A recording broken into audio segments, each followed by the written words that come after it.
We're learning Tanya by the Alter Rebbe, a classical Hasidic book. Actually, it's called the Written Torah of Hasidus Chabad. So it's interesting. Like, this is the basics. And we're in chapter 5 of the first part. It's actually 5 parts. When the first one, chapter 5. This chapter is very interesting. Sounds difficult, but it's actually not. And it's interesting because Alter Rebbe explains what actually means to learn Torah. What does it mean to learn Torah? What happens when a person learns Torah? Of course, as I mentioned many times, the Alter Rebbe is talking about Jews and for Jews and so on. But I can definitely assume that at least the general ideas that the Alter Rebbe shares in this chapter apply to non-Jews also. And we'll see why. Because it's a very rational and simple explanation of something very deep. But it's very simple explanation. So let's go. Chapter 5, Perek Hey. ולתוספת ביור בעיר היטב לשון תפיסה שאומר אליהו לייס מחשבה תפיסה באחרונה. In order to understand in a better way, in a clear explanation, the word tfisa. Tfisa means to grasp. In the previous chapter, chapter 4, the Alter Rebbe brought 2-3 times the same idea that appears in the Zohar. In mysticism and so on, Kabbalah, whatever you want to call it, that leis machshava tfisa beiklal. Eliyahu, Prophet Eliyahu told Rabbi Shimon, the author of the Zohar, that there's no thought that can grasp God. Leis machshava, no thought can grasp tfisa bei. No thought can grasp God. So in order to understand what does it mean to grasp, tfisa, what does it mean to catch, to grasp, to hold on to, what does that mean? Eliyahu said this, and we have to understand this. Hinei, now, kol seichel, כשמס, כאילו מעסיק בשכלו איזה מושכל. When you have an intellect, let's assume, of course, intellect is within the human being and within the mind and so on, but now we're talking about intellect, like an abstract thing. So when an intellect wants to actually maskil, think about something, understand something, grasp something, I'm using many words on purpose, even though Alter Rebbe said maskil, just one word, because maskil is related to seichel. Seichel means intellect. Maskil means to intellectualize, or whatever. I'm just made up a word in English. It doesn't matter. My English doesn't have to be perfect. But what it means is, I have a mind and I want to understand something. I want to grasp something. And now you catch with your mind anything, any understanding. Muskal means something intellectual. A rational thing. 1 + 1 is 2. Okay, it's a rational thing. You have to think about it. And whatever, there's a deepness into it and so on. Now, when a mind wants to understand whatever concept he wants to understand, what happens over there? 2 things happen. First one, the intellect grasps the concept. What does that mean, to grasp the concept? Just as when you pick up with your hand and you have something in your hand has to grasp, go around the thing in order to catch it. Otherwise, you can't. Like you see these great, huge basketball players, they catch the ball with one hand, like this. Wow, they really have a big hand. Okay, because at some point, their hand actually surrounds some parts of the ball and they can catch it with one hand. Great. So the same thing happens with the seichel, with the intellect. When the intellect wants to understand something, the first thing that happens is you have to catch it with your mind. And you have to surround the thing with your intellect. That means that this concept is within your head, inside your head. Ve'amuskal, on the other hand, look at it from the concept point of view. Nitfas umukaf umelubash b'secha seicha. Shisigoi. V'iskiloi. This concept is grasped and surrounded and invested within the intellect that grasped it and catched it and understood it and knew it and so on. So, again, point number 1, the concept is within your intellect, inside your mind. Like when you ask a person, what's in your head? Like you see the person thinking, tell me what's in your head? I'm thinking about blah, blah, blah. Okay, that idea is within your head, it's inside of you. Unless you actually verbalize it and say it to somebody else, it's inside your mind. Nobody knows what you're thinking. Now comes the second part. Also, another thing happens. The concept, your intellect, your mind, is within, invested in the idea, in the concept. So your mind is in the concept. Again, two things. The concept is within your mind. That's thing number one. Thing number two, your mind is within the concept. Like when you ask a person, you see he's working on something, what are you into right now? I'm into mathematics. Are you really into mathematics? No, I'm sitting in my chair. I'm not into nothing. I'm into the air of the world, whatever. That means your mind right now is into understanding something. In the particular moment when you're actually understanding and grasping this concept, your mind is within the concept. Derech mashal, for instance, when a person understands, the Alter Rebbe gives an example, when a person understands and grasps some law, halacha, in the Mishnah, the Gemara, whatever book it is, doesn't matter, le'ashura al-buria, you really understand it clearly, completely. You really grasp and catch this idea. Your intellect is grasping and surrounding this idea. You have this law in your mind. You got it. You understood it. Second part, your intellect is invested in this law at the same time. At the same time, your mind is within this law. What are you learning right now? I'm learning laws of blah, blah, blah. So you're into that. Now, this law, what does it mean, halacha? What does it mean, law? In Jewish law, of course. Law means the wisdom and the will of God, because it came up in the will of God. When Reuven declares such and such thing, whatever it is. For instance, for example, and Shimon, another person, he says, no, blah, blah, blah, another something else, kach v'kach, in a different way. So it is the will of God that the judge, the rabbi, listens to what Reuven says, listens to what Shimon says, and says, Yapsak Beinonim kach v'kach. The law between them is in such and such way. Okay. This is the will of God. When this guy says this, the other guy says that, this is the law. This is the verdict, so to speak. And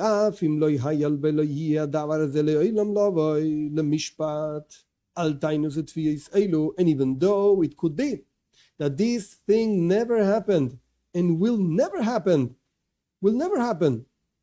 that it comes up to a judge that somebody declares one thing, what we just said, kach v'kach, this and that, and the other one says this and that, it will never happen. Doesn't matter. Even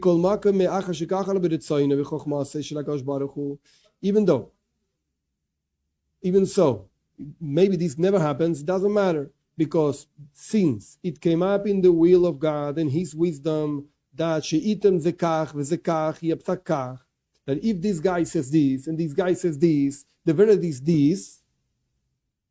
Pay attention, something interesting. The Alter Rebbe, the Hasidim say that the Alter Rebbe, the Rabbi used to say, the Alter Rebbe sometimes spend days and weeks just thinking about one letter, whether to put this letter or not to put this letter in when he wrote Tanya. And over here, first he said one example, and then he brought the same example with a little change, very subtle change. In the first lines of the page, he says, when Reuven says this and that, and when Shimon says this and that. And in the second part, same example. He just said, if this guy says this, not this and that, just this, and he didn't put a name to it, just this guy. and the other guy says, we don't know the name, just the other guy says that, not that and that, just that. So the verdict is that. What's the difference between the first example and the second one? Very simple. First example is something that might happen. So there's a guy called Reuven, he comes and says, blah, blah, blah. And there's a guy called Shimon and says, blah, blah, blah. In the second case, the Alter Rebbe is talking about something that will never happen. There's no such a thing as a Reuven saying this. Nobody's saying this, because nobody will ever say this at all. However, and this is one interesting thing about learning Torah, this is the will of God. That if nobody says blah, blah, blah, this declaration, the other one says the other declaration, so the exact thing, the verdict is that. Even if it's never happening, doesn't matter. You're just learning the will of God.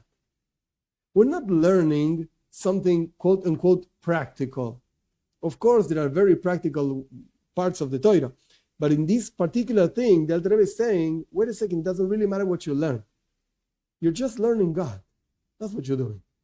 You're just learning the wisdom of God, the will of God. It doesn't really matter what it is. Who cares? This is what God wants. Now,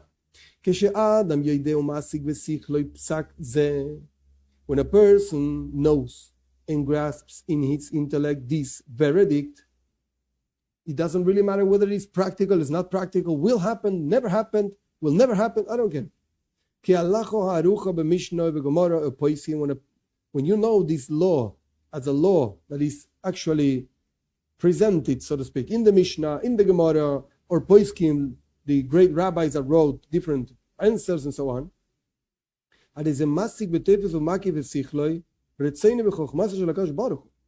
you are actually understanding and grasping and surrounding in your mind the will and the wisdom of God.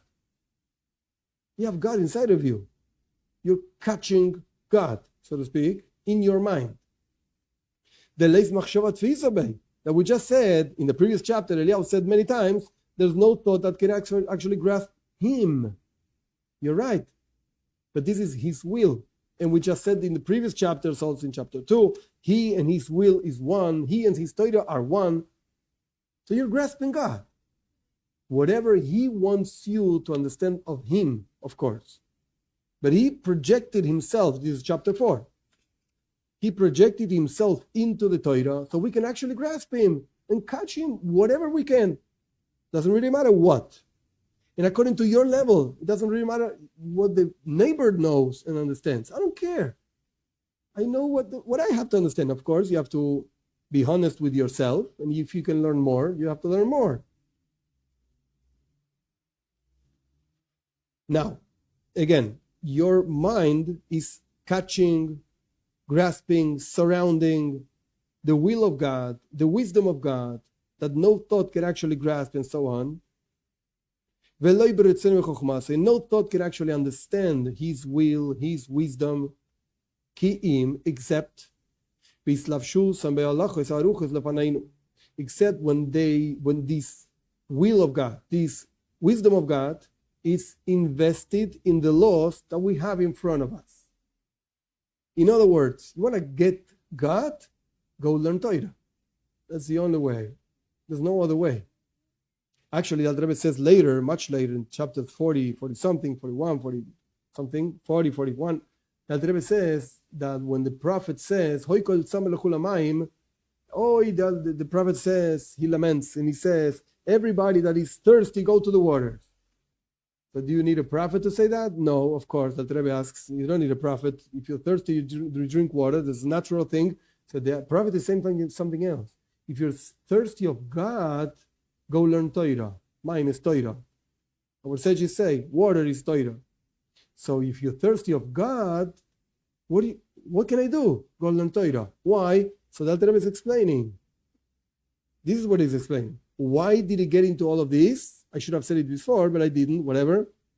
So I say it now, because we just come from chapter 4, in which we explained the levushim, the garments. Machshava, dibur, ma'aseh, thought, speech, and action.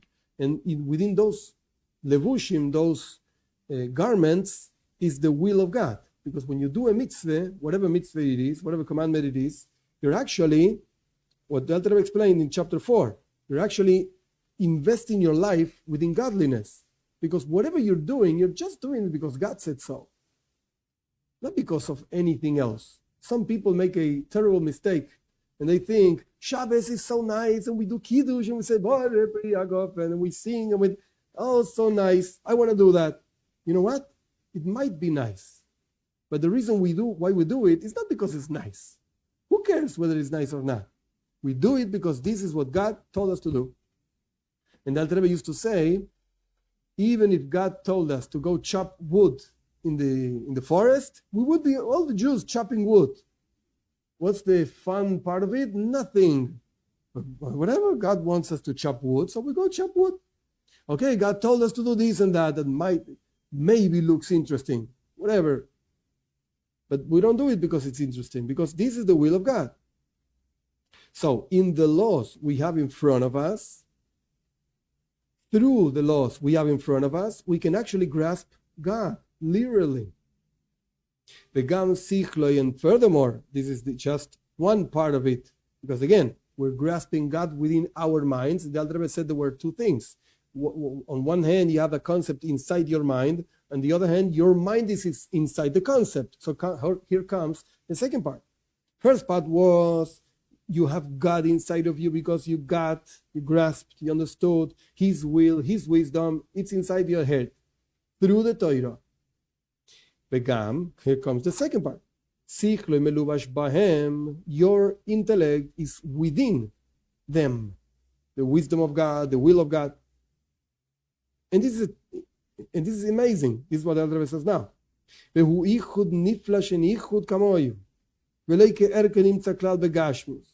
And this is a unification, wondrous unification. There's no unification like this, and nothing compared to this at all in a physical world. There's no such a thing. I'm inside of you and you're inside of me. It's impossible at the same time. No. To be one thing and completely unified, literally, from all sides and ways, and there's no such a thing in the physical world. However, when a person sits and learns Torah, this is what happens.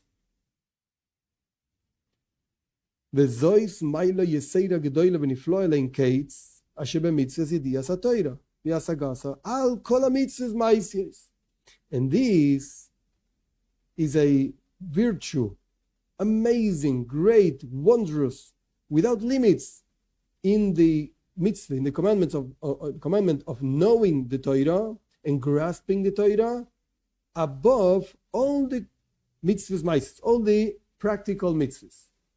Parenthesis, even though in chapter 5 that we're learning right now, that Rebbe is explaining the incredible virtue of, again, learning Torah, knowing Torah, beyond, above practical commandments, in chapter 35, 36, and so on, that Rebbe goes into the other way. No.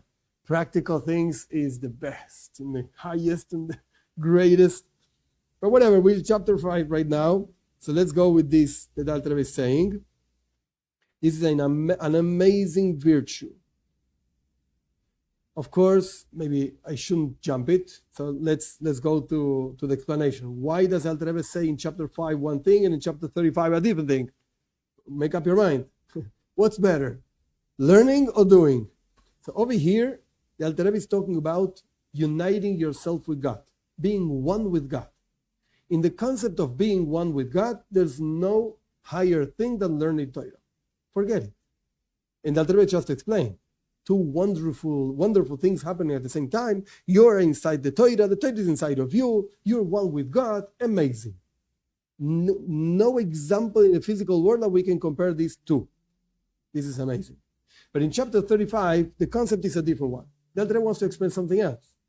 What's the purpose of life? Why is a person over here? In order to bring godliness down here. So how do you bring godliness down here? By doing, I mean stressing this word, doing practical commandments. That's why. So that's the best, highest in the purpose. What's the purpose? But when you're talking about uniting yourself with God, nah. learning Torah. Definitely. That's the difference between these two chapters. So let's move on. Just read this. This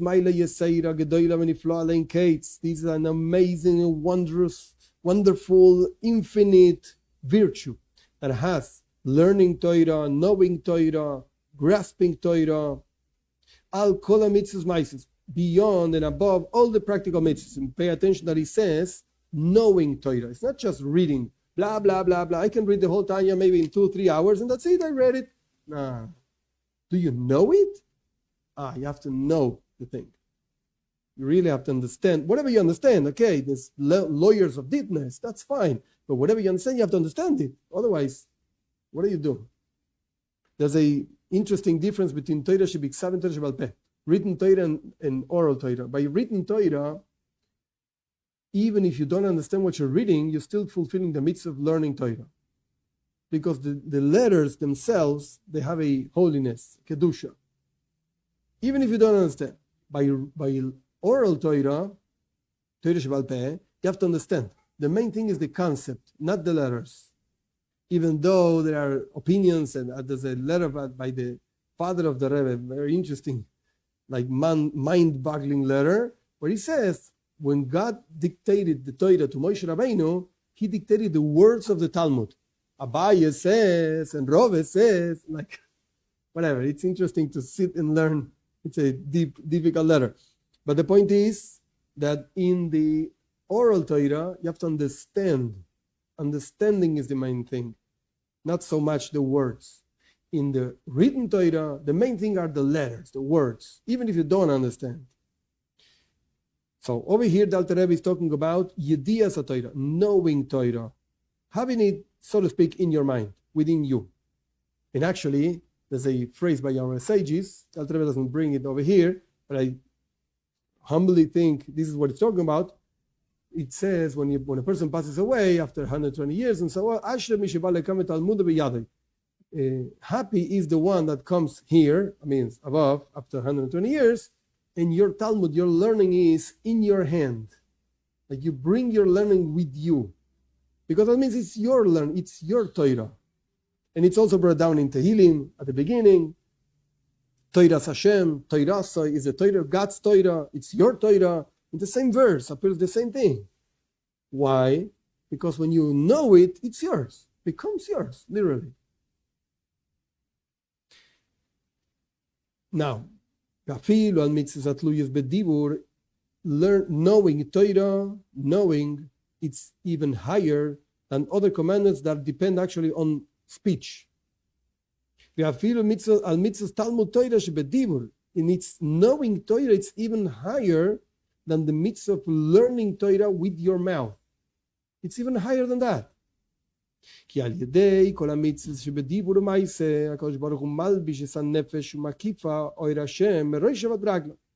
Because when you fulfill any commandment that is related to words, to speech, and related to action, God is, so to speak, malbish.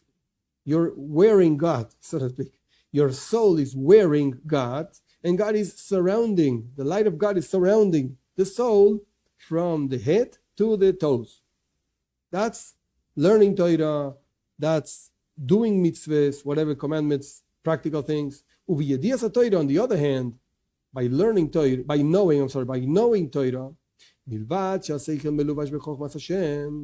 addition to the fact that the intellect is invested, as we said before, within the wisdom of God, at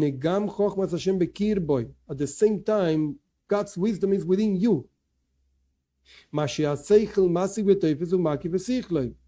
Whatever the intellect is grasping and catching and surrounding in your intellect, whatever you can grasp and understand from the knowledge of Torah, each person according to its intellect and your power, your capacity of knowing and grasping in any single part of the Torah, Pshat, Remes, Drush, and Stoit, all the whatever interpretations of Torah. Ulefi, and since whatever, the Alter Rebbe just explained, the same thing we said before, that by knowing Torah, God is within you and you are within God. By all the other mitzvahs, God is surrounding you. That's very nice, but He's not within you. And by knowing Torah, He's within you also, surrounding you and within you. And since by knowing Torah, the Torah is invested in the soul of a person and his intellect, and it's also the Torah is being surrounded by the intellect and so on. That's why the Torah is called in our sages' works and words and so on with the name of bread and sustenance for the soul. What's the bread for the soul? Torah. Why? Because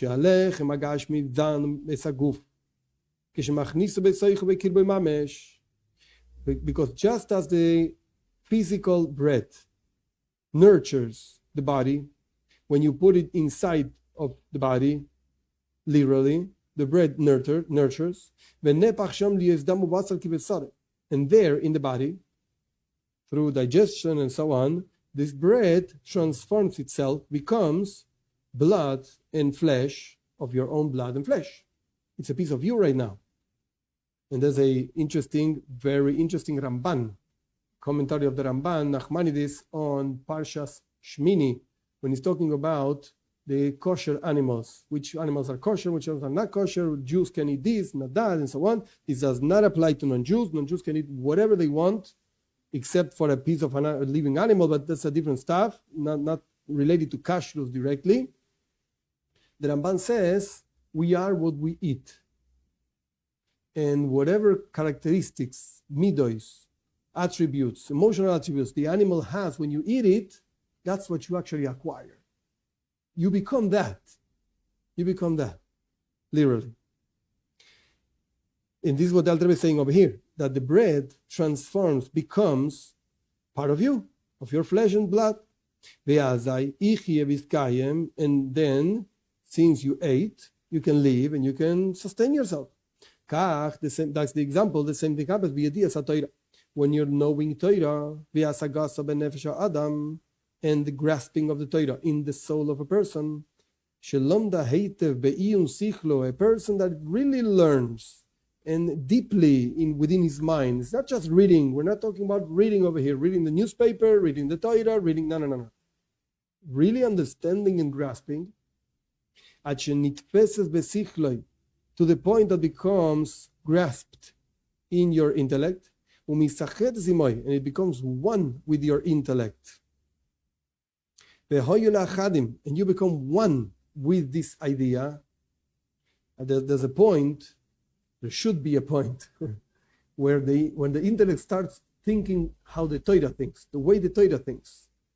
Not just you think your way, and suddenly the rabbi came and said, you cannot do this, you should do that. Don't bother me. I want to live my life and be happy. Don't come to me with instructions. There's a point, there should be a point where the mind just starts thinking in a Torah way. Automatically. What would the Torah say about this? What would God say about that? And so on. And therefore, Naase Mazain lenefesh v'chaim bekirba v'chaya chaim and seif baruch. The Torah becomes sustenance for the soul and life within the soul from the life of all lives, the infinite, blessed be He, that God is within, as we learned in the previous chapters, God is within this wisdom that you're learning and this Torah that is inside of you. So again, why is the Torah called lechem, bread? Because just as the bread, when you eat it, becomes part of you, the same thing happens with the Torah. When you know it, not just reading, when you know it, it becomes part of you. Literally, it's your Torah. Again, the first chapter of Tehillim, the first verses, you learn day and night your Torah. What do you mean your Torah? It's God's Torah. No. Becomes yours. Literally. That's why it's written, your Torah, David HaMelech says, to God. Your Torah is within my intestines, within me. It's really inside of me. That's written in Kabbalah over there. The garments of the soul in the paradise, Gan Eden, whatever that means, are the mitzvahs. Mitzvahs actually surround the person, like the Alter Rebbe brought before, that all the other mitzvahs become a garment for a person. And the Torah that you learn becomes the sustenance of the souls in the Gan Eden, the paradise, that they learned in this world, the Torah, for the sake of the Torah itself. Not for the sake of being called a rabbi, not for the sake of making money, not for the sake of knowing things, no, just for the Torah. What does that mean? Just because God wants me to learn Torah, it's a mitzvah, and wants me to know Torah. So again, the Alter Rebbe over here, by bringing this idea of Kabbalah, he's proving exactly the same point. The bread becomes part of you, the Torah becomes part of you, the Torah is inside of you, God is inside of you, and it's brought down also in Kabbalah. You see? The mitzvahs is the garment, and the Torah is the bread, so to speak, the mazon, the sustenance. And as it's written also in the Zohar, it's not a Mishigas, it's not that the Arizal was crazy and he wrote this. No. This is brought down in the Zohar. Go look there. Now, the Alter Rebbe brought again from the Arizal that the Torah becomes part of you, and that's what sustains you, nurtures you there in Gan Eden, in the paradise. But there's the condition the Alter Rebbe brought, Lishma. You have to learn for the sake of the Torah. What did the Arizal mean by the sake of the Torah? I brought a simple explanation, but what did it really mean? That's what the Alter Rebbe brings now. Ulishma. What does it mean to learn Torah or to know Torah Lishma? For the sake of the Torah, Hainu, kedei lekasher nafsho Hashem, al yedei hasagas haTorah, ish kefi sichloi. In order to Lishma, for the sake of the Torah means to attach, to tie your soul to God through knowing Torah, each one according to its intellect. As it's written down in a different book, also the Arizal, but a different book, Pri Etz Chaim. Now, the Alter Rebbe brings here brackets. So let's learn the brackets. He basically finished the chapter, because in this chapter he wanted to explain as a continuation of the previous chapter. In the previous chapter, again, the Alter Rebbe said that the levushim, the mitzvahs, have a virtue over the soul itself, because the soul itself is a separate thing from God.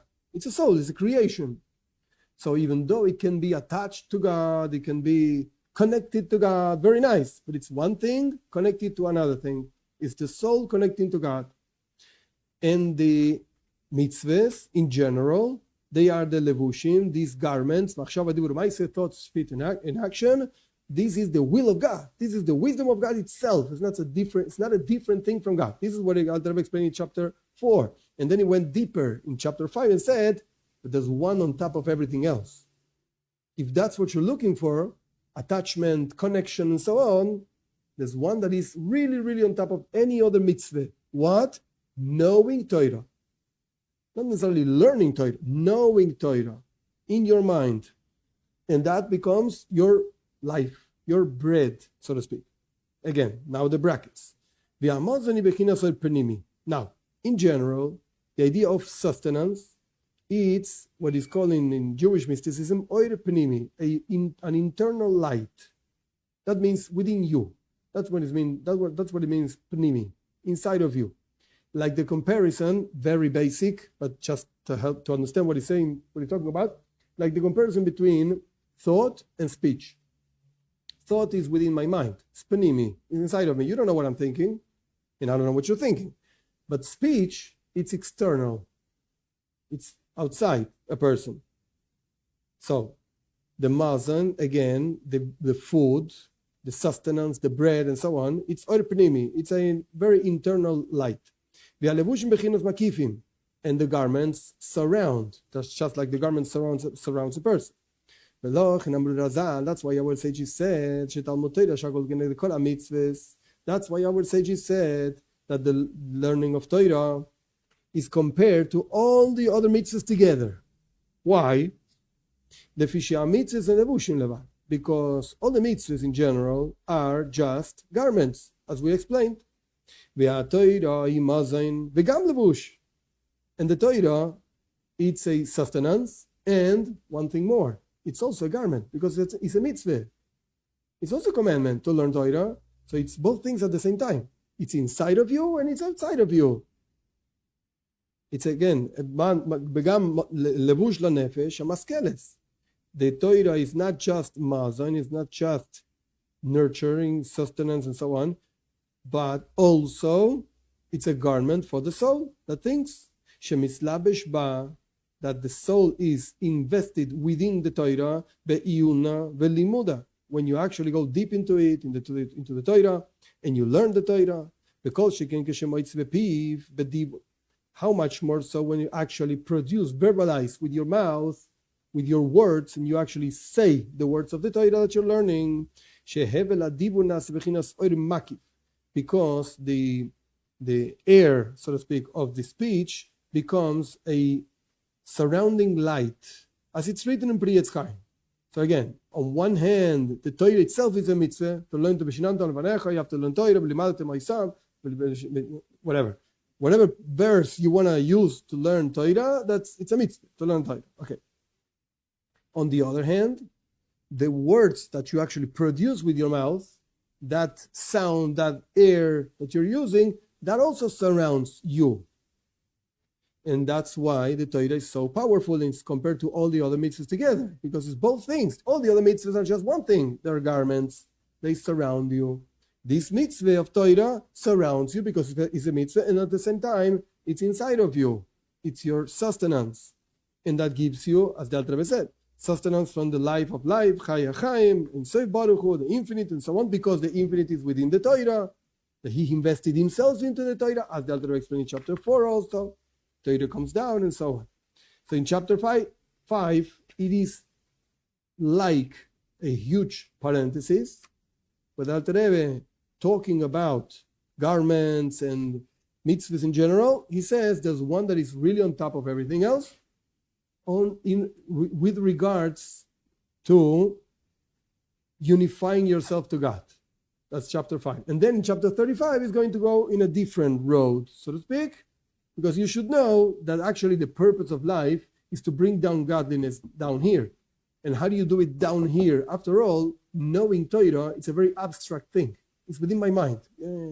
That actually the Rambam says, Sichlim Nivdalim. The angels are like separate intellects, whatever, intellects flying over the air. I don't know what it means, but that's what it sounds like very abstract things. So you don't bring down godliness in a practical way, in a physical world, with abstract things. No. It has to be something practical. That's why in chapter 35, when you're talking about purpose, purpose is down here. Unification with God is up there, abstract. Purpose, down here.